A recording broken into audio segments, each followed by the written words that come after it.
Hari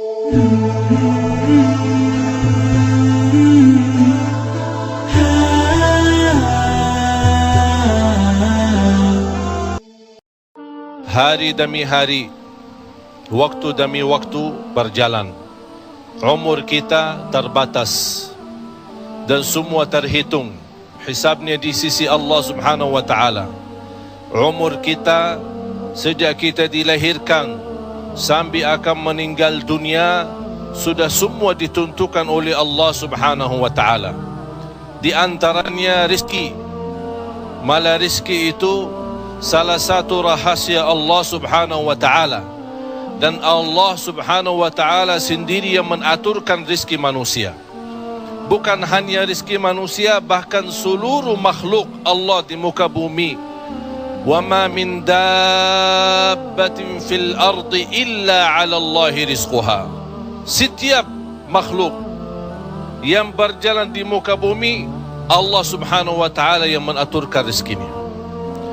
Walaupun rezeki kita sudah ditentukan oleh Allah, tapi sebagaimana kata Amirul Mukminin Umar bin Al-Khattab radhiyallahu an, inna as-samaa'a la tumtiru dhahaba. Ketahuilah langit itu tidak akan menurunkan hujan emas. Walaupun rezeki kita sudah ditentukan dan ditakdirkan oleh Allah Subhanahu wa taala, tetap kita punya kewajiban untuk berusaha. Allah Subhanahu wa taala menerangkan banyak di dalam Al-Quran, فَإِذَا قُضِيَتِ الصَّلَاةِ فَانْتَشِرُوا. Bergeraklah, berjalanlah, berikhtiarlah, berusahalah. فَانْتَشِرُوا فِي الْأَرْضِ وَابْتَغُوا مِنْ فَضْلِ اللَّهِ.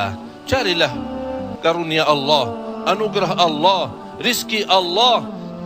Orang mukmin yang percaya kepada Allah dan senantiasa dia berikhtiar dan berusaha, tetap memiliki keyakinan, menggantungkan hatinya kepada Allah Subhanahu wa taala. Itu yang namanya tawakkal qalbu. Bukan hanya tawakal usaha, bukan hanya kita percaya kepada kemampuan diri kita atau kita percaya kepada kecerdasan kita, tapi tetap kita senantiasa memohon pertolongan Allah Subhanahu wa taala.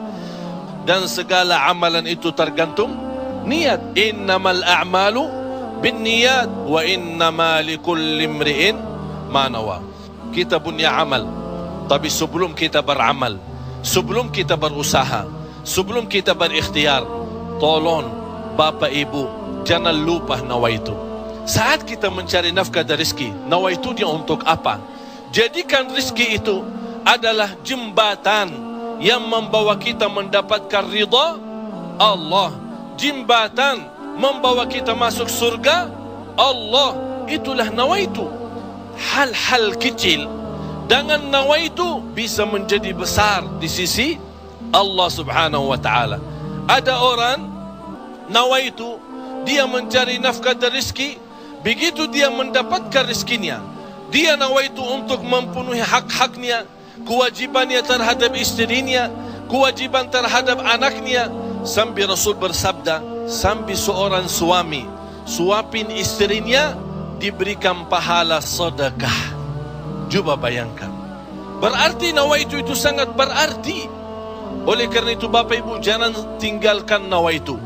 Di mana anda berada, apa urusannya, mau kemana, tolong dihadirkan nawaitu. Karena dengan niat, disitulah akan kita sama-sama mendapatkan petunjuk Allah Subhanahu wa taala. Semoga senantiasa kita dalam ikhtiar dan usaha kita, selalu kita menambah keyakinan dan kepercayaan kita kepada Allah Subhanahu wa taala. Hari ini kita berusaha berikhtiar menghadapi sedikit kesulitan dan kesusahan. Jangan kita berkata, kenapa Allah tidak melancarkan rezeki dan usaha saya? Tapi harus bertanya kepada diri kita, apa salah saya? Apa kekurangan saya? Barangkali kalau kita muhasabah diri, oh ternyata hari ini saya merasa susah rezeki karena ketiduran salat subuh tadi. Saya merasa malam ini tidak lancar karena saya lupa baca Al-Quran. Saya hari ini merasa tidak baik karena saya ketinggalan salat malam. Inilah muhasabah diri. Al-Imam Muhammad ibn Sirin pernah dia mencela orang mencaci maki orang. Itu orang miskin. Orang itu tersinggung. Kata Imam Muhammad ibn Sirin, saya menunggu ucapan saya ini, menunggu akibahnya, menunggu balasannya 40 tahun. Coba bayangkan, hanya satu ucapan dia takutin, dia fikirkan, apalagi perbuatan. Bapak Ibu, berapa banyak perbuatan kita salah, berapa banyak kita melanggar aturan Allah, berapa kali kita menjauhkan diri dari perintah Allah, padahal kita semua hafal. Wa may yattaqillaha yaj'al lahu makhraja. Barang siapa yang takwa kepada Allah, akan Allah jaminkan diberikan jalan keluar dari segala kesusahan, dari segala kesempitan.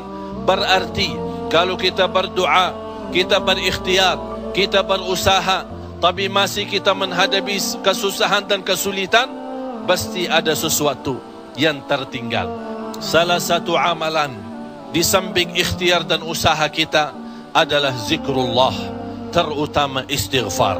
Karena termasuk istighfar adalah salah satu kunci mendatangkan rezeki. Sebaik istighfar itu sepanjang waktu, pagi, siang, sore, malam. Naik motor, jalan kaki, naik bis, mau kemana-mana. Tidak keberatan kita membasahi lidah dengan istighfar. Malah ada seorang sahabat Rasulullah sallallahu alaihi wasallam, ya Rasulullah, berikan kepada aku amalan yang menjaminkan aku masuk surga. Rasul menjawab, la yazalu lisanuka ratban min dzikrillah. Basahi lidahmu dengan zikir kepada Allah. Kunci rizki Bapak Ibu adalah zikrullah. Kunci rizki zikrullah, di antaranya istighfar. Allah subhanahu wa ta'ala menjaminkan dalam Al-Quran di surat Nuh, faqultu astaghfiru rabbakum innahu kana ghaffara. Apa manfaatnya istighfar? Yursilis samaa alaikum midrara wa yumdidukum bi amwalin wa banin wa yaj'al lakum jannatin wa yaj'al lakum anhara. Dengan istighfar terjamin keturunan. Dengan istighfar kemudahan rezeki. Dengan istighfar kelancaran usaha. Dengan istighfar kesumpuhan dari penyakit. Dengan istighfar banyak kemudahan dan kemuliaan yang kita dapat. Kalau memang ingin ditambah rezeki kita, kalau belum sempat haji, kita ingin berhaji. Kalau kita sudah haji, ingin Allah menambah kita bisa haji lagi. La in syakartum lazim. Jadilah hamba yang bersyukur, karena nikmat Allah memang Bapak Ibu tidak bisa terhitung. Nikmat Allah begitu banyak di setiap waktu dan setiap saat, lahir dan batin. Wa in ta'uddu ni'matallahi la tuhsuha.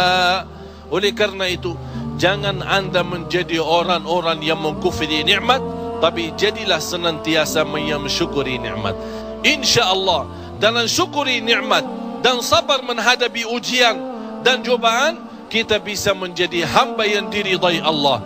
Kalau Allah sudah ridha kepada kita, InsyaAllah segala amal ibadah kita akan diterima, dan segala usaha dan ikhtiar kita akan dipermudahkan oleh Allah subhanahu wa ta'ala. Bapak Ibu, yang terakhir, tidak boleh kita lupa doa. Rasul kita sallallahu alaihi wasallam selalu berdoa kepada Allah subhanahu wa ta'ala. Padahal dia Rasul, terjamin pertolongan Allah. Senjata orang mukmin adalah doa, dan pintu langit bisa dibuka dengan doa, dan doa itu kapan saja dan bisa sampai kepada Allah tanpa waktu dan tanpa batas. Selama kita masih berdoa kepada Allah, selama masih kita memohon kepada Allah, Allah akan senantiasa mendengar doa kita.